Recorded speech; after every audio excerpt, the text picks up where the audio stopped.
ठीक है, निकालो क्या है टॉपिक। RNAi। RNAi, ठीक है। RNA तो तुम्हें पता ही है क्या है, कौन से RNA की बात हो रही है, mRNA की बात हो रही है, ठीक है। mRNA की बात हो रही है। आई का मतलब क्या है यहाँ,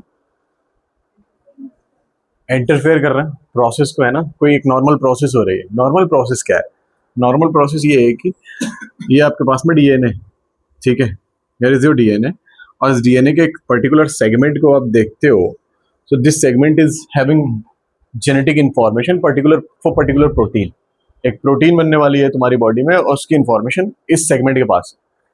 तो क्या होना चाहिए, इसका ट्रांसक्रिप्शन होना चाहिए। बोलो, ट्रांसक्रिप्शन होना चाहिए। अगर ये ट्रांसक्रिप्शन करेगा तो क्या बनेगा, mRNA। mRNA ऐसे ही है, ठीक है। इस mRNA में क्या होगा, ट्रांसलेशन। ट्रांसलेशन, और जब ट्रांसलेशन होगा तो क्या बनेगा, क्या बनने वाला है, क्या बेटे मुंह में दही बन गया तुम्हारे क्या है, ये भी नहीं आता है क्या सेंट्रल डोग्मा भी। आवाज निकलना चाहिए वरना यहां खड़ा करूंगा एक एक करके सबको, समझिए। तमीज में आ जाओ तुम लोग, अब मैं बताता हूँ तुम्हें कैसे पढ़ाई होती है।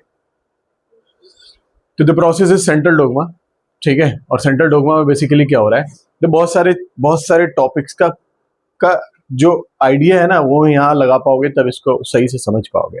आप ये पढ़ रहे हैं कि एक जीन अपने आप को एक्सप्रेस तब करता है जब वो प्रोटीन बनाता है, ठीक है। And the process is central dogma.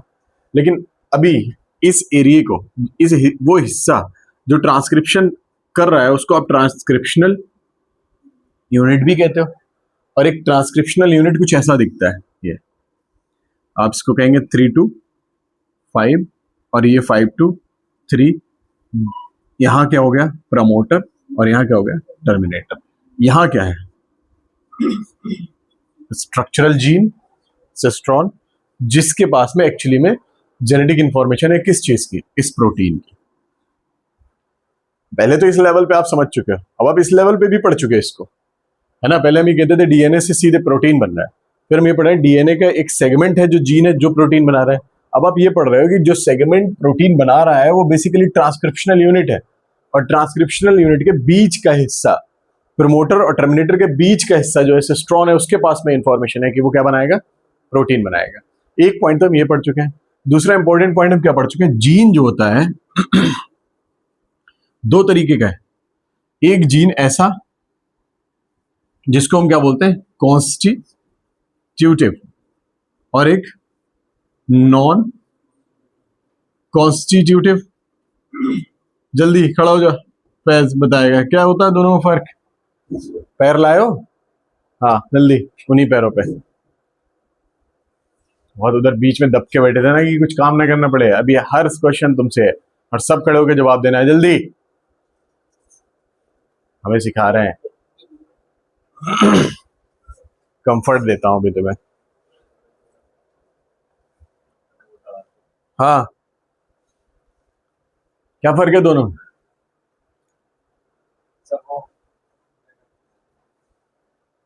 हाँ क्या करता है, भूल गए, और पीछे बैठोगे, इधर आ जाओगे। बोलो इंशाल्लाह क्या फर्क है दोनों में। नाम बता रहे, कॉन्स्टिट्यूटिव कांस्टेंट, लगातार काम करता है। नॉन कॉन्स्टिट्यूटिव लग्जरी जीन है, जब जरूरत पड़ेगी तो एक्सप्रेस करेगा। अब बताओ क्या फर्क है दोनों में। एक जीन ऐसा जो कंटिन्यूअस एक्सप्रेस कर रहा है और उसका कंटिन्यूअस एक्सप्रेस करना जरूरी है, और एक जीन ऐसा जो लग्जरी है, जरूरत पड़ने पे एक्सप्रेस करेगा। मान लो कि ये जरूरत पड़ने पे एक्सप्रेस ना करे, जरूरत पड़ने पे ही एक्सप्रेस ना करे, तो कुछ तो एबनॉर्मल होगा ना बॉडी में। मैं वही आपसे कह रहा हूं कि एक प्रोटीन बनने वाली थी तुम्हारी बॉडी में, और वो प्रोटीन इतनी ज्यादा एसेंशियल नहीं थी, मतलब अगर आपकी बॉडी में ना बने तो इतना ज्यादा कुछ एरर, इतना ज्यादा कुछ प्रॉब्लम नहीं होने वाला है। लेकिन कुछ ऐसी प्रोटीन हो वो कि जिसका बनना नेसेसरी है तुम्हारे सर्वाइवल के लिए, तुम्हारे जिंदा रहने के लिए, और अगर वो ना बने तो क्या होगा, डेथ। तो बेसिकली RNAi में हम क्या करने वाले हैं, इस प्रोटीन को बनने से रोकने वाले हैं। ये बेसिक कॉन्सेप्ट है, आप सिर्फ इतना समझिए।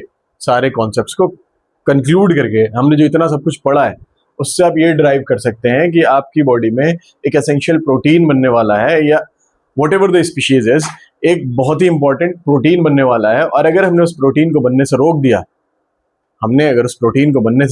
दिया, तो वहां प्रॉब्लम होगी। हम जिसको पढ़ रहे हैं वो एक नेमाटोड है, और उस नेमाटोड में एक बहुत ही एसेंशियल प्रोटीन बनने वाली है। अगर आप उस एसेंशियल प्रोटीन को बनने से रोक दें तो उसकी डेथ हो जाएगी। ये RNAi है। अब RNAi नाम क्यों दिया हुआ? अभी तो आप कॉन्सेप्ट का जो कंक्लूजन है ना वो समझ गया कि करेंगे क्या। करना ही है कि प्रोटीन बनने से रोकना है। अब प्रोटीन बनने से रोकने के लिए बहुत तरीके हो सकते हैं। या तो हम इस mRNA को ही मार दें, है ना, या फिर हम इस जीन को ही रोक दें, ये भी तो हो सकता है। जेनेटिक एरर भी तो हो सकता है। तो आपकी बुक ने क्या कहा? RNAi, मतलब आप जो इंटरफेरेंस करने वाले हैं वो कहाँ करेंगे? RNA। इसीलिए नाम है उसका RNAi। ठीक है, तो आपको दो चीजें क्लियर हैं। एक, आप प्रोटीन को बनने से रोक रहे हैं, उसके एक्सप्रेशन को रोक रहे हैं। दूसरा, किसमें चेंजेस करके रोक रहे हैं? RNA में। इसीलिए प्रोसेस का नाम क्या होना? RNAi। तो क्या इस RNA का हम क्या पढ़ रहे हैं? हम ये पढ़ रहे हैं कि जीन का एक्सप्रेशन प्रोटीन है, mRNA का एक्सप्रेशन भी प्रोटीन है। अगर mRNA प्रोटीन ना बनाए तो आपने उसे एक्सप्रेस नहीं होने दिया। जब कोई चीज एक्सप्रेस नहीं कर रही तो आप उसे साइलेंस ही तो कहेंगे। इसीलिए इसका दूसरा नाम क्या है? RNA silencing. समझे कि नहीं? सारी चीजें रटने जैसी नहीं है कुछ भी, उसमें नाम आपको बता रहे हैं कि हम क्या करने वाले हैं। तो बेसिकली देखो, फिर एक स्लाइड लेते हैं, हम एक और पॉइंट क्लियर कर रहे हैं। मैं आपसे कह रहा हूं कि RNA को आप क्या करने वाले हो? साइलेंस, या फिर जो प्रोसेस है उसको सीधा सीधा इंटरफेयर करने वाले हो। ठीक, तो आप क्या कर रहे हैं? ध्यान से देखो। आप ये कह रहे हैं कि सर ये एक डीएनए जिसको आपने कहा 3 to 5 और एक 5 to 3, और आप क्या जानते हैं कि ये 3 to 5 वाला जो है ना वो टेम्पलेट है, हाँ कि ना? अब आप समझ गए हो ना कि हमें जीन से नहीं mRNA से शुरू करनी है प्रोसेस। हमारे लिए मेजर क्या है? mRNA को रोकना। तो इस टेम्पलेट से क्या बनेगा बेटे? mRNA। मैं आपको कोड दे रहा हूं, ACGCA। तो यहां क्या हो जाएगा? T, यहां क्या होगा? G, यहां हम कुछ ऐसा लें जो जो जल्दी उधर कवर कर पाए, वरना इसमें हम बार बार यही करते रहेंगे।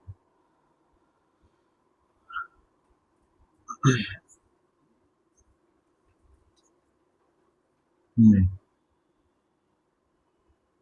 3, 5 और 5, 3। आपको पता है कि टेम्पलेट 3 to 5 वाला होता है, ठीक है? तो हमने क्या लिया यहाँ? GCCGC, ये ले लिया। तो यहाँ क्या होगा बेटे? C, G, फिर G, फिर C और फिर G, यही होगा। कौन सा वाला mRNA बनाता है? कौन सा वाला mRNA बनाता है?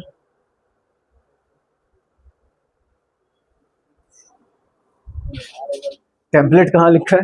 टेम्पलेट कहाँ लिखा है? टेम्पलेट कहाँ लिखा है? क्यों 5 to 3? पढ़ाई नहीं आ रही है एकदम। कौन सा वाला टेम्पलेट है? 3 to 5 वाला। तो mRNA कौन सा बनाएगा? जो टेम्पलेट है वही तो बनाएगा। पूरी प्रोसेस पढ़ा चुका हूं, ठीक है? ये बनाएगा क्या? mRNA। बताओ मुझे, ये जो mRNA बनेगा, यहाँ G की जगह क्या आ जाएगा? C की जगह क्या आएगा? G। तो आपने ये पढ़ा हुआ है कि जो mRNA बनता है नॉन टेम्पलेट से कॉपी करता है। तो नॉन टेम्पलेट के जैसा लग रहा है, बिल्कुल बन गया ये mRNA। इसी mRNA के पास में क्या है? इंफॉर्मेशन एक प्रोटीन की, प्रोटीन बनाने वाला है। हम क्या करने वाले हैं? इस mRNA को रोकना है हमें। मान लीजिए कि एसेंशियल प्रोटीन है, लाइफ सर्वाइविंग प्रोटीन है, ये नहीं तो सर्वाइव नहीं करेगी स्पीशीज। तो हमें इस mRNA को कैसे रोकना है?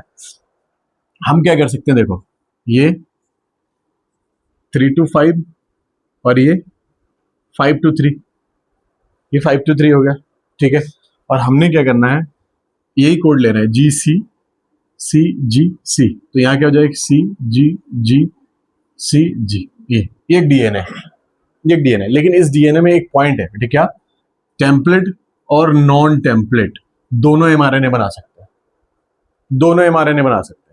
ठीक है? तो इसका mRNA क्या हो जाएगा? CGGCG, ये mRNA हो गया, ये mRNA हो गया। और बेटे इसका mRNA क्या हो जाएगा? GCCG। CGC, ये 2 mRNA हमने बनाए। अब मैं आपसे कह रहा हूं जो स्पीशीज हार्मफुल है, जिस स्पीशीज में हमें प्रोटीन बनने से रोकना है, उसका mRNA ये दिख रहा है हमें। अगर हम उसके mRNA के सामने इन दोनों में से कोई एक रख दें तो क्या ये दोनों इससे बाइंड कर सकते हैं? इस mRNA से नहीं बाइंड करेंगे। कौन सा बाइंड करेगा? जो उसका कॉम्प्लीमेंट्री होगा, तो हमने एक ऐसी प्रोसेस डेवलप की हुई है जिसमें डीएनए के दोनों स्ट्रैंड mRNA बनाते हैं, और वो mRNA दोनों हमने इसलिए बनाए हुए हैं कि उनमें से एक कॉम्प्लीमेंट्री होगा और वो जाके क्या करेगा, उससे बाइंड करेगा यहाँ। तो ये स्ट्रक्चर जो बना, ये क्या बनेगा? Double stranded mRNA। क्या बना? Double stranded mRNA। Double stranded mRNA protein नहीं बना सकता। डबल स्ट्रैंडेड mRNA प्रोटीन नहीं बना सकता। डबल स्ट्रैंडेड डीएनए प्रोटीन नहीं बना रहा है, समझे कि नहीं? उसे खुद सिंगल स्ट्रैंड होना पड़ रहा है, mRNA बनाना पड़ रहा है, और हमने वापस क्या बना दिया? Double stranded mRNA। इस तरीके से अपने mRNA के एक्सप्रेशन को रोका हुआ है। और आपने एक पॉइंट पढ़ा हुआ है मॉलिक्यूलर बेसिस ऑफ इनहेरिटेंस में कि दोनों स्ट्रैंड डीएनए के mRNA क्यों नहीं बनाते। ये पैराग्राफ लिखा हुआ है, मैंने आपको एक्सप्लेन भी किया हुआ है कि दोनों स्ट्रैंड का ट्रांसक्रिप्शन क्यों नहीं होता है। अगर दोनों स्ट्रैंड का ट्रांसक्रिप्शन होगा तो क्या बनेगा? डबल स्ट्रैंडेड mRNA बनेगा। डबल स्ट्रैंडेड mRNA बना तो प्रोटीन एक्सप्रेस नहीं करेगा। 2 चीजें क्लियर करा दी मैंने आपको कि हमारा मोटिव क्या है, हम करने वाले क्या है। प्रोटीन को बनने से रोकेंगे। ऑल्ट्रेशन किस में करेंगे? mRNA में। दूसरा इंपॉर्टेंट पॉइंट क्या है, ये जो ऑल्ट्रेशन हम करने वाले हैं mRNA में कैसे करेंगे, किस तरीके से करेंगे? इस तरीके से करेंगे। mRNA प्रोटीन बनाने वाला था, लेकिन हमने mRNA को क्या कर दिया? डबल स्ट्रैंडेड कर दिया। अब देखो, नेमाटोड खुद तो नहीं करेगा ना, ये वो तो अपने आप को बचाने के लिए प्रोटीन बनाएगा, और तुम उसे मारने के लिए एक mRNA ऐसा इंट्रोड्यूस करोगे जो उसका कॉम्प्लीमेंट्री हो, क्लियर? ये करने वाले हैं। आसान नहीं है प्रोसेस, ठीक है, लेकिन आपको बता दिया कि क्या होने वाला है। अभी तक तो ये नहीं समझ आया कि 5 to 3 वाला कोड करता है कि 3 to 5 वाला कोड। 3 to 5 बोला था। बेटे तुमने इतना ज्यादा टंग को ट्विस्ट किया कि 3 सुनाई नहीं दिया, 5 सुनाई दिया, ठीक है। हाँ, तो अभी क्यों करना है? वाई RNA है, ठीक है। ये देखो, तुम्हारे मतलब का टॉपिक है बेटे। RNA क्यों करना है? RNA क्यों करना है मैं बता रहा हूँ बेटे। अभी कल तो तुम इससे कनेक्ट कर रहे थे। एक नेमाटोड है। नेमाटोड जानते हो क्या होते हैं? एनिमल किंगडम में कौन सा फाइलम है नेमाटोड का? एनिमल किंगडम में कौन सा फाइलम है नेमाटोड का? दोनों बुक लाने के लिए कहा था, लाई हो? तुम नहीं लाई? निकालो। हाँ, रूल्स। तुम 12th की तैयारी करने आई हो? तुम नीट की तैयारी के लिए आओ तो दोनों बुक लाना पड़ेंगी ना, या 11th 12th की प्रिपरेशन हो रही है? ये जो तुम नौटंकी कर रहे हो ना, लाने की एक्टिंग, कहाँ है नेमाटोड? ढूंढ के बताओ जल्दी से, कौन सा फाइलम है, गधे।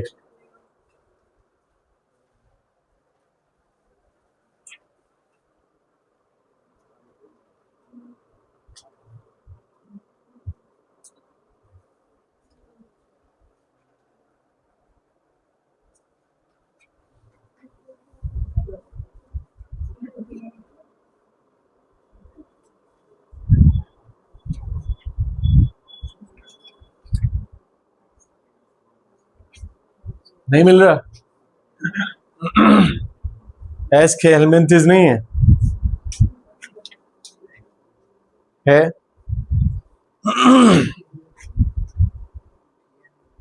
नेमाटोड यहीं आते हैं सारे, ठीक है। बुक को पढ़ लो जल्दी से, ढंग से। तो नेमाटोड की एक स्पीशीज है बेटे। कौन सी स्पीशीज का नाम क्या है? कौन सी स्पीशीज है? RNAi में हम किसकी बात कर रहे हैं?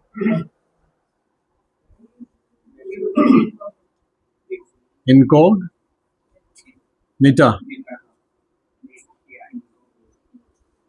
है ना? किसी को पता ही नहीं इसका प्रोनाउंसिएशन क्या है। नीचे है, TI है,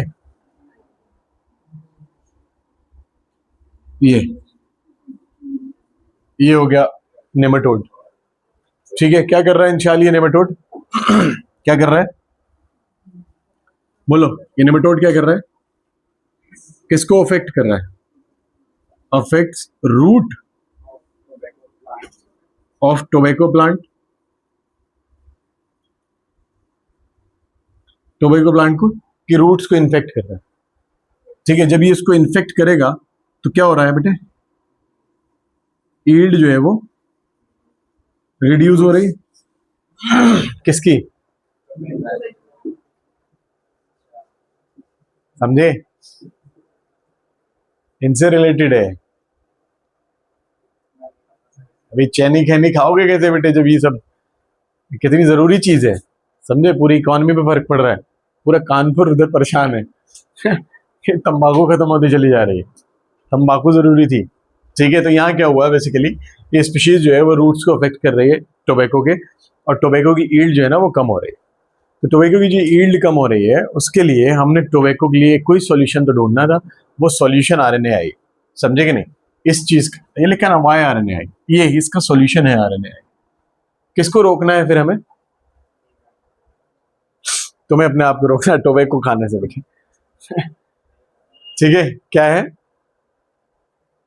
किसको रोकना है, ये नाम पढ़वा रही हो है, हाँ, तभी तो शॉर्ट में लिखा है, अगर तुम वो मेरिडोजीनी इनकॉग्निशन नहीं पढ़ पा रही हो तो मेलाइडोजीनी और जो अलग अलग प्रोनाउंसिएशन जो तुम्हारा मन करे, मेलोडी ठीक है, तो ये पढ़ सकती हो तुम। फिलहाल क्या है, हमें इसको रोकना है, आरएनएआई इसका क्या है, सॉल्यूशन है। ठीक है, फिर एक पॉइंट लिखा हुआ आरएनएआई के बारे में कि आरएनएआई जो है बेटे वो एक सेलुलर डिफेंस मैकेनिज्म है कि नहीं है, सेलुलर डिफेंस मैकेनिज्म किसमें, इन यूकैरियोट्स। बेटे प्रोकैरियोट्स में सेलुलर डिफेंस मैकेनिज्म क्यों नहीं है, क्या कोई, यूकैरियोट सेल में सेलुलर डिफेंस मैकेनिज्म है आरएनएआई, प्रोकैरियोट में क्यों नहीं जरूरी है।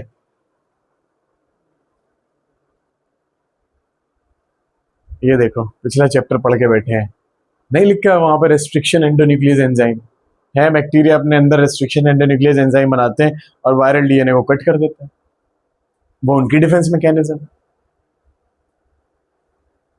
अच्छा क्वेश्चन बनता है बेटे, डिफेंस मैकेनिज्म, समझे कि नहीं, आप डिफेंस मैकेनिज्म की बात कर रहे हो क्वेश्चन वगैरह आप देखो, इस तरीके का क्वेश्चन नहीं बनता है। ये आप लिख रहे हो WBC, ठीक है, WBC, दूसरा आप क्या लिख रहे हो, RNAi, थर्ड आप लिख रहे हो restriction endonuclease enzyme, restriction endonuclease और RBC, क्या कॉमन है, ऊपर के तीनों कॉमन है, डिफेंड ही तो कर रहे हैं बॉडी को, इम्यून ही तो कर रहे हैं, समझे कि नहीं, RBC तुम्हें इम्यून नहीं कर रही है। इस तरह के क्वेश्चन बनते हैं, अभी इतना सोचे ही नहीं होगा कभी हमने, तो अब कैसे करेंगे, है कि नहीं, हम बुक ही लाना भूल जाते हैं रोज। तो समझ गए, ये तीनों क्या कर रही हैं, डिफेंड करती हैं, ये नहीं करती, ऐसा कुछ भी क्वेश्चन। तो बेसिकली आरएनएआई समझ आ गया आपको क्या है, एक सेलुलर डिफेंस मैकेनिज्म। अब अपने माइंड में रिकॉल कर लीजिए आरएनएआई क्या है, एक सेलुलर डिफेंस मैकेनिज्म है किसकी, यूकैरियोट की। इसमें आप क्या कर रहा है, इसमें आप क्या कर रहे हैं, हम जो आरएनएआई कर रहे हैं उससे हम क्या कर रहे हैं, एक पर्टिकुलर स्पीशीज जो टोबैको प्लांट की रूट्स को इन्फेक्ट करके उसकी ईल्ड को कम कर रही है, हम उसके अंदर एक स्पेशल प्रोटीन या एक पर्टिकुलर प्रोटीन जो बनती है उसको रोक देंगे, उसको रोक देंगे। किस लेवल पे रोकेंगे, आपने पढ़ा जीन के एक्सप्रेशन के 4 लेवल है, transcription, post transcriptional modification, transfer of mRNA from cytoplasm to nucleus and translation. हम किस लेवल पे रोक रहे हैं, ट्रांसलेशन लेवल पे रोक रहे हैं। ये भी एनसीईआरटी से कनेक्टेड है, रेगुलेशन ऑफ जीन एक्सप्रेशन की आप बात कर रहे हो, आप अगर निमेटोड में जीन के एक्सप्रेशन को रोक रहे हो आरएनएआई के थ्रू, तो किस लेवल पे रोक रहे हो, कितना अच्छा क्वेश्चन बनता है, ट्रांसलेशनल लेवल पे रोकोगे, समझे कि नहीं। तो ये आरएनएआई में हम करने वाले हैं, ठीक, पॉइंट क्या है, देखें करना कैसे, करना कैसे, एक जीन को इंट्रोड्यूस करेंगे हम, समझे, जीन कौन सा, निमेटोड, निमेटोड स्पेसिफिक जीन, बेटे निमेटोड का एक स्पेसिफिक जीन जो उसके लिए एक बहुत ही एसेंशियल क्या बना रहा था, प्रोटीन बना रहा था। निमेटोड का एक स्पेसिफिक जीन जो उसके लिए क्या बना रहा है। हमने स्पेसिफिक क्यों लिया, कोई भी जीन भी तो ले सकते थे रैंडम। मान लो आपने वो जीन ले लिया जिसके प्रोटीन बनने ना बनने से खुद निमेटोड को फर्क नहीं पड़ता है तो तुम्हें क्या मिलता है, और टोबैको को क्या फर्क पड़ता है। तो आपको कुछ तो ऐसे लेना पड़ेगा ना कि समझे। हाँ क्या लिया हमने, बोलो, नेमाटोड स्पेसिफिक जीन। ठीक है, नेमाटोड स्पेसिफिक जीन की दो सोर्स आपकी बुक में दे रखी है। ठीक, हम उन्हें बाद में डिस्कस करेंगे, अभी हम क्या डिस्कस कर रहे हैं, टेक्निक क्या है, बायोटेक्नोलॉजी क्या है, टेक्नोलॉजी अप्लाई कर रहा है। नेमाटोड का ये जो स्पेसिफिक जीन है इसमें एक और खासियत भी है, क्या बेटे, हमने जो लिया इसके दोनों strand, both antisense and sense strand transcribe. Antisense और सेंस नए टर्म्स नहीं है, आप जिनको टेम्पलेट और नॉन टेम्पलेट कहते हैं उन्हीं के लिए टर्म्स यूज होते हैं, समझे कि नहीं। अब बताओ, हमने क्या पढ़ा हुआ है, ट्रांसक्रिप्शनल यूनिट का सिर्फ टेम्पलेट ट्रांसक्रिप्शन करता है, लेकिन यहां हमने कैसा जीन लिया हुआ है, एंटीसेंस और सेंस, यानी कि टेम्पलेट और नॉन टेम्पलेट दोनों क्या करेंगे, ट्रांसक्रिप्शन करेंगे। ट्रांसक्राइब का मतलब ट्रांसक्रिप्शन। तो कितने एमआरएनए बनेंगे, 2 एमआरएनए बनेंगे, 2 एमआरएनए बनेंगे। ठीक, इतना क्लियर है आपको। तो ये जीन है, ये जीन है। अब अभी ये मत पूछना कि सर ये जीन आया कहाँ से, ठीक है, मैंने कहा ना ये टॉपिक हम टेक्निक खत्म होने के बाद पढ़ेंगे, ठीक रिलेवेंट बना लेंगे, आप टेक्निक समझ लीजिए। ये नेमेटोड स्पेसिफिक जीन है, इसका हमने क्या किया बेटे, इसका हमने क्या किया, इंट्रोड्यूस इनटू टोबैको प्लांट। किस में इंट्रोड्यूस किया, टोबैको प्लांट में। तो कौन सा वेक्टर यूज करेंगे, है एग्रोबैक्टीरियम। एग्रोबैक्टीरियम क्या है, एग्रोबैक्टीरियम क्या चीज है, वेक्टर है, एग्रोबैक्टीरियम वेक्टर है। अच्छा, और टीआई प्लाज्मिड क्या है, वो भी वेक्टर है। दोनों एग्रोबैक्टीरियम बैक्टीरिया है, उसमें से टीआई प्लाज्मिड निकाला।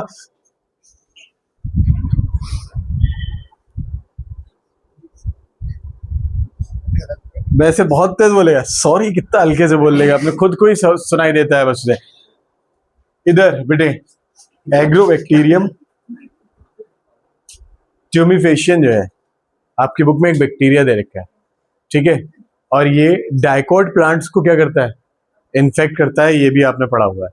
इसी में एक प्लाज्मिड है, टीआई प्लाज्मिड, जो ट्यूमर इंड्यूस करता है, उसी को हमने नेचुरल जेनेटिक इंजीनियर कहा हुआ है, उसी के साथ में हम इसको इंट्रोड्यूस करेंगे, क्योंकि आप प्लांट में इंट्रोड्यूस कर, ये बेसिक सी चीजें आप भूल जा रहे हैं इंशाल्लाह। द बेस्ट, अगर वो क्वेश्चन पूछ रहे हैं बेटे क्या, बेस्ट सुइटेबल प्लाज्मिड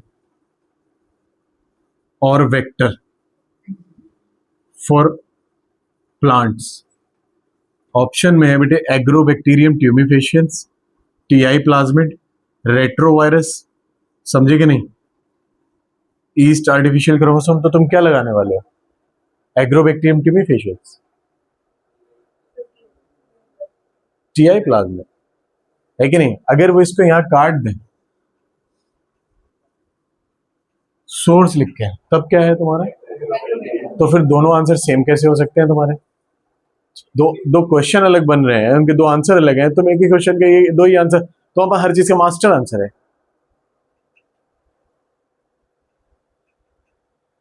आदिल क्या है आज, हैं, अच्छा आए हैं, ठीक, लेट आए हैं, बोलिए, समझिए ना। ज्यादा टाइम नहीं है अपने पास, टेक्निक खत्म करनी, मैंने कहा था हम यही पढ़ पाएंगे आज। आपके पास में एक स्पेसिफिक जीन है। स्पेसिफिक क्यों? स्पेसिफिक क्यों? क्योंकि वो एक एसेंशियल प्रोटीन बना रहा है जो बहुत जरूरी है, बनाना ही बनाना है, समझे कि नहीं? लेकिन उस जीन को हम इंट्रोड्यूस कर रहे हैं प्लांट में, और उसकी एक खासियत ये है कि उसके दोनों स्ट्रैंड क्या बनाएंगे? एमआरएनए बनाएंगे। इतना क्लियर? इतना क्लियर? तो प्लांट में इंट्रोड्यूस करने के लिए आप प्लाज्मिड कौन सा यूज कर रहे हैं? Using TI plasmid. डन? इतना समझ आ गया? समझ आ गया? तो ये था आपके पास में, ठीक है। और आपने इसको क्या किया, ये TI प्लाज्मिड है अपना, और फाइनली आपने क्या बनाया होगा बेटे? RDNA बनाया होगा कि नहीं? ये RDNA हो गया। बायोटेक्नोलॉजी कर रहे हो ना, RDNA हो गया। RDNA को आप इंट्रोड्यूस कर रहे हो किसमें बेटे? होस्ट क्या है? Tobacco plant. ये टोबैको प्लांट की सेल, हर सेल में थोड़ी ना करोगे आप, हर सेल में थोड़ी ना करने वाले हैं। ये सेल मान लेते हैं जिसमें आपका ये RDNA पहुंच चुका है बेटे। कौन सा मेथड? तुम खड़े हो जाओ बेटे। इस RDNA को इसके अंदर इंट्रोड्यूस करना है, हम कौन से मेथड से करेंगे? हमारे पास डायरेक्ट मेथड होते हैं, इनडायरेक्ट मेथड होते हैं। डायरेक्ट मेथड में कौन सा मेथड? खड़े हो जाओ, तुम्हारे पैरों में क्या हो गया बेटे? जल्दी पेज पलट लिए? पढ़कर तो आया नहीं जाता है तुम लोगों से। कौन से मेथड से इंट्रोड्यूस करेंगे? डायरेक्ट मेथड में क्या? हमारे पास बहुत सारे डायरेक्ट मेथड।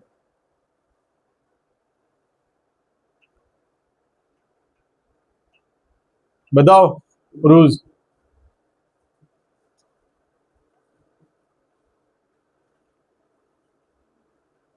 जैदी बताओ।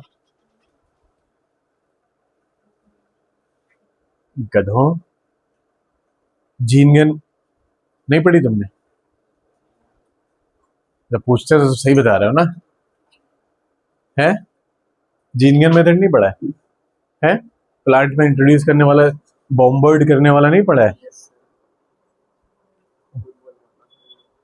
कैमरे के चक्कर में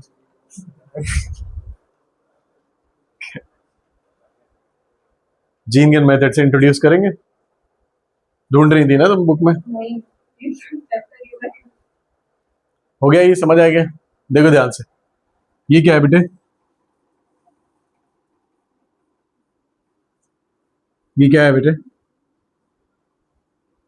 नेमेटोड स्पेसिफिक जीन। क्या ऐसे ही इंट्रोड्यूस हुआ होगा? ऐसे इंट्रोड्यूस किया हमने, हम सिर्फ उसको समझने के लिए ऐसे बना रहे हैं, समझे कि नहीं? हमने रेप्लिकेशन की प्रॉपर्टी के साथ उसको इंट्रोड्यूस किया, उसको समझने के लिए वहां ऐसा बना रहे हैं, समझे? कि हम सिर्फ जीन जीन को समझ पाए, जिससे हमें रिलेटेड फंक्शन समझना है। इस जीन की खूबी क्या है बेटे, बताइए? आप ये कह रहे हैं कि सर ये 3 to 5 है और ये 5 to 3 है, इस यानी कि ये डबल स्ट्रैंडेड DNA ही तो है ना? और आप क्या कह रहे हैं कि सर इसमें ट्रांसक्रिप्शन होगी। क्या होगा? ट्रांसक्रिप्शन होगी। ट्रांसक्रिप्शन होगी। ये ट्रांसक्रिप्शन कर रहे हैं हम, ठीक है? ट्रांसक्रिप्शन कर रहे हैं। ट्रांसक्रिप्शन से क्या बनेगा लल्ला? एक ये क्या बना? mRNA, समझे कि नहीं? और एक ये क्या बना? mRNA। दोनों एक दूसरे के कॉम्प्लीमेंट्री होंगे कि नहीं होंगे? ड्यू टू कॉम्प्लीमेंट्री नेचर बेटे क्या होगा? बोलो। कॉम्प्लीमेंट्री होने की वजह से क्या होगा?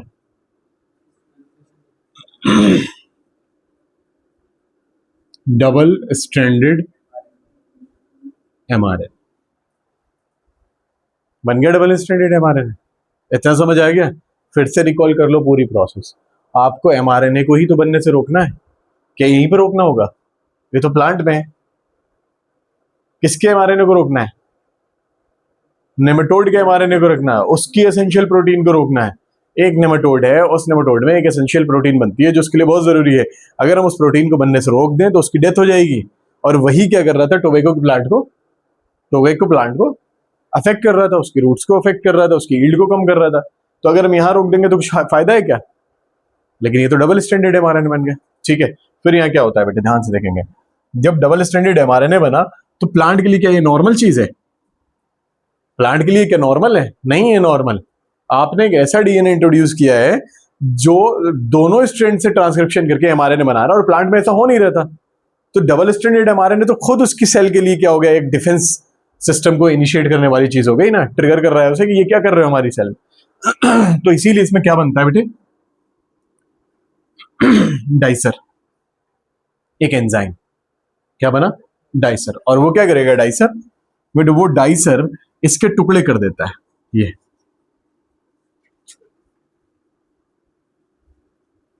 ये दिख रहा है आपको, ये टुकड़े कर देता है। किसके टुकड़े हुए? डबल स्ट्रैंडेड एमआरएनए के टुकड़े हुए। अभी इतना क्लियर है? इतना क्लियर है? ठीक है बेटे, यही इसका क्या हो जाता है, डीनेचुरेशन। एक एक एंजाइम होता है, स्लाइसर बोलते हैं इसे। क्या? स्लाइसर। समझे कि नहीं? स्लाइसर, देखो इसको ऐसे करेंगे। अब मैं आपसे कहूं कि अपना वो शैतान, क्या नाम है उसका? हाँ, वो आके प्लांट की रूट को इन्फेक्ट कर रहा है बेटे। क्या कर रहा है? समझे कि नहीं? ये वही है मेलिडोजीनी। नहीं समझ में आ रहा है? देखो, ठीक है, ये वो नेमाटोड है जो प्लांट की रूट को इन्फेक्ट करता है। तो जब वो प्लांट की रूट को इन्फेक्ट करेगा करेगा आपने ये जो जेनेटिक मटेरियल डाला है, क्या सिर्फ एक सेल के लिए डाला है? आपने प्लांट की रूट को पेस्ट रेजिस्टेंट बनाना है तो क्या सिर्फ एक सेल को बनाना है? पूरे प्लांट को रेजिस्ट बनाना है ना। तो पूरे प्लांट में यही प्रोसेस हो रही होगी कि नहीं हो रही होगी? ठीक है, अभी नेमाटोड साहब जब इसको चखने, इन्फेक्ट करने आएंगे, समझे कि नहीं? ये क्या है, ये जो बनाया मैंने ब्लू कलर से, इतना बेहतरीन खूबसूरत आर्ट, ये क्या है? एम इनको नीचे, कल मैंने आपको बताया था दावत पे बुलाना और जहर खिलाना है। कल पढ़ा ना आपने बीटी कॉटन, समझे कि नहीं? कॉटन बॉल बॉम्ब आ रहा है और प्लांट पे फीड कर रहा है, उसके अंदर जा रहा है प्रोटॉक्सिन, अंदर जाके एक्टिव हो रहा है एल्कलाइन पीएच में, और गट में पोर्स वोर्स बनवा के डेथ हो जा रही है। जहर, बेसिकली दावत पे जहर। ठीक है, यहाँ भी हम वही कर रहे हैं। हमने ऑफर किया है, आइए नेमाटोड अब इन्फेक्ट करने आया रूट को। ठीक है, जब वो इन्फेक्ट करने रूट आएगा तो बेटे यहाँ क्या, इसको मिलेंगे क्या, ये पीसेस, ये पीसेस ध्यान से समझो। इन पीसेस के बहुत अलग अलग नाम होते हैं on the basis of length. SIRNA, SHRNA, MIRNA। SIRNA का मतलब होता है शॉर्ट इंटरफेयरिंग RNA। SHRNA का मतलब होता है short hairpin RNA, hairpin के जैसा शॉर्ट। और एक होता है MIRNA, माइक्रो RNA। 3 तरह के बनते हैं, अपने सिलेबस में नहीं है इसलिए मैंने सिर्फ SIRNA लिखा है, और रिलेट भी कर पा रहे हो आप, शॉर्ट बट इंटरफेयरिंग। समझे कि नहीं? फिर से रिपीट कर ले रहे हैं प्रोसेस को एक बार। क्या लिखा है यहाँ पे? नेमाटोड का एक स्पेसिफिक जीन है, उस स्पेसिफिक जीन का स्पेसिफिक नेचर इसलिए क्योंकि वो एक एसेंशियल प्रोटीन बनाएगा, और अगर वो नहीं बनी तो नेमाटोड की डेथ हो जाएगी। इस जीन को हमने इंट्रोड्यूस किया है प्लांट में, और जीन के फीचर क्या है आपके पास में कि उसके दोनों स्ट्रैंड एमआरएनए बनाएंगे। दोनों स्ट्रैंड ने एमआरएनए बनाया तो बेटे क्या बना? Double stranded mRNA. प्लांट ने अपने प्रोटेक्शन के लिए क्या बनाया? डाइसर। और डबल स्ट्रैंडेड एमआरएनए के क्या कर दिया? क्या किया? काट दिया, टुकड़े कर दिए। समझे कि नहीं? ये जो प्लांट ने काट लिया है डाइसर को, तो छोटे छोटे जो पीसेस बने उनकी लेंथ अलग अलग है। एंजाइम ने अलग अलग जगह से काटा हुआ है, इस डाइसर प्रोटीन ने इनको अलग अलग जगह से काटा हुआ है। तो कोई छोटा सेगमेंट होगा, कोई बड़ा सेगमेंट होगा, on the basis of length इनके नाम होते हैं, SIRNA, SHRNA और MIRNA। अभी आप क्या पढ़ रहे हैं फिलहाल? SIRNA हमने लिख लिया, शॉर्ट इंटरफेयरिंग RNA। अब नेमाटोड ने आया, इनको इन्होंने अपना वो किया, समझे कि नहीं? खाया पिया, इन्फेक्ट किया, तो क्या हुआ? क्या दिख रहा है आपको? SIRNA कहाँ है? अभी SIRNA कहाँ है? नेमाटोड में है, नेमाटोड में है। ये SIRNA नेमाटोड में है। प्लांट की सारी सेल में अगर SIRNA है और तुम प्लांट को खाओ तो क्या तुम्हारे अंदर SIRNA पहुंचेगा? नेमाटोड के पास में क्या हुआ है अभी? SIRNA। ठीक है, तो यहां ध्यान से देखो, एक प्रोटीन, अगेन क्या नाम है उसका? स्प्लाइसर। बेटे क्या करती है? इन दोनों को अलग कर देती है। मतलब इनके इंस्टेंट्स वो अलग कर देती है। पहले तो आपने डीएनए को कट किया था, अब आप क्या कर रहे हैं, डीनेचुरेशन कर रहा है। क्या कर रहे हैं, डीनेचुरेशन। मतलब ये क्या बन गया बेटे, सिंगल स्ट्रैंडेड एमआरएनए। हाँ कि ना, इतना क्लियर है? ठीक, अब नॉर्मल सी बात करेंगे। अब हम नॉर्मल सी बात कर रहे हैं, बिल्कुल कुछ टेक्नोलॉजी नहीं पढ़ रहा है। ये एक नेमाटोड है, नेमाटोड का अपना डीएनए होगा बेटे, होगा कि नहीं होगा? इसको जरूरत पड़ेगी तो ये अपने डीएनए से एमआरएनए बनाएगा कि नहीं बनाएगा? एमआरएनए से फिर ये क्या बनाने वाला है, प्रोटीन बनाने वाला है कि नहीं? तो मान लो कि यही वो प्रोटीन है जो बहुत एसेंशियल है, और यही वो एमआरएनए है जो इसके लिए जरूरी है। समझे कि नहीं? अगर हम इस प्रोटीन को बनने से रोक दें तो नेमाटोड की डेथ हो जाएगी। कैसे रोक सकते हैं, कैसे रोक सकते हैं? इनमें से कोई इसका कॉम्प्लीमेंट्री होगा।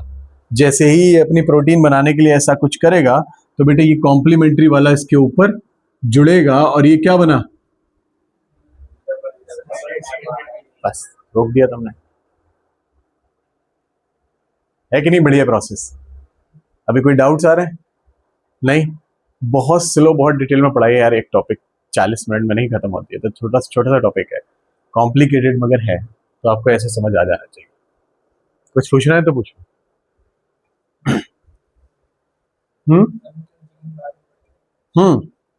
बताऊंगा। अभी इसमें देख लो, इसमें देख लो, कुछ पूछना है तुम्हें, कुछ समझना है, समझे गए? एनसीईआरटी में बहुत कम है, मतलब बात पूरी लिखी हुई है, जैसे वो लिखती है वैसे लिखा हुआ। बेटे क्या किया आपने, एक नेमाटोड का स्पेसिफिक जीन है जो इंट्रोड्यूस किया किसमें, प्लांट की सेल में। समझे कि नहीं? इस तरह से प्लांट के पास आपने एग्रोबैक्टीरियम के प्लाज्मिड को निकालकर उसके साथ में आरडीएनए बनाकर उसको इंट्रोड्यूस किया हुआ है। समझे कि नहीं? बाकी सारी टेक्निक्स हम पहले ही पढ़ चुके हैं, टेक्निक वाला चैप्टर आप पहले पढ़ चुके हैं, आप एप्लीकेशन पढ़ रहे हैं। तो यहाँ आपने ऐसे इसको इंट्रोड्यूस किया, और इंट्रोड्यूस करने के बाद में बेटे क्या हुआ, डबल स्टैंडर्ड एमआरएनए बना। ये जो डबल स्टैंडर्ड एमआरएनए बना हुआ है, ये क्या कर रहा है, ये डिवाइड हो जा रहा है एसआईआरएनए और ये एसआईआरएनए। और बेटे कब जब इसको जोड़ते, जब ये जुड़ता है ना, तो इसको कुछ बुक में आप क्या पढ़ेंगे, रिस्क, रिस्क भी बोलते हैं। समझे कि नहीं? RNA inducing silencing complex. हालांकि अपने पास इतना नहीं है, फिर भी अगर तुम्हें कुछ ही चीज का कुछ पूछना है तो मुझसे पूछ लेना। फिलहाल प्रोसेस समझ आ गई। अब आपकी बुक क्या कह रही है कि जो स्पेसिफिक जीन, इसकी सोर्स क्या है, ये जो स्पेसिफिक जीन है इसकी सोर्स क्या है? आपकी बुक में दो सोर्स लिखी हुई बेटे। क्या दो सोर्स लिखी हुई, बताओगे? एक तो वायरस, और ऐसा वायरस जिसमें RNA as a genetic material हो। क्या? आरएनए एज जेनेटिक मटेरियल हो। बेटे हमने शुरू में पढ़ा मॉलिक्यूलर बेसिस ऑफ इनहेरिटेंस में कि यूनिवर्सल जेनेटिक मटेरियल डीएनए है, लेकिन कुछ वायरसेस में आरएनए अभी भी as a genetic material exist करता है। हम या तो ऐसा वायरस लेंगे जिसका आरएनए जेनेटिक मटेरियल हो और वहां से ये स्पेसिफिक जीन बनाएंगे। समझे कि नहीं? दूसरा क्या है बेटे हमारे पास में, ट्रांसपोजोन्स। ट्रांसपोजोन कहते हैं किसे बेटे, जंपिंग जीन को। ये जंपिंग जीन को, जंपिंग जीन क्या होते हैं, हमारे ही डीएनए में, लाइक कोई भी डीएनए है उसमें कुछ न्यूक्लियोटाइड्स ऐसे होते हैं जो अपनी पोजीशन को स्विच करते रहते हैं, उन्हीं को जंपिंग जीन कहा जाता है। समझे कि नहीं? न्यूक्लियोटाइड्स अपनी पोजीशन को स्विच करते रहते हैं बेटे। जैसे अगर मैं तुमसे कहूं कि जी और सी जो है ना वो अपनी पोजीशन को स्विच करते रहते हैं, तो ऐसे जीन को जंपिंग जीन कहा जाता है।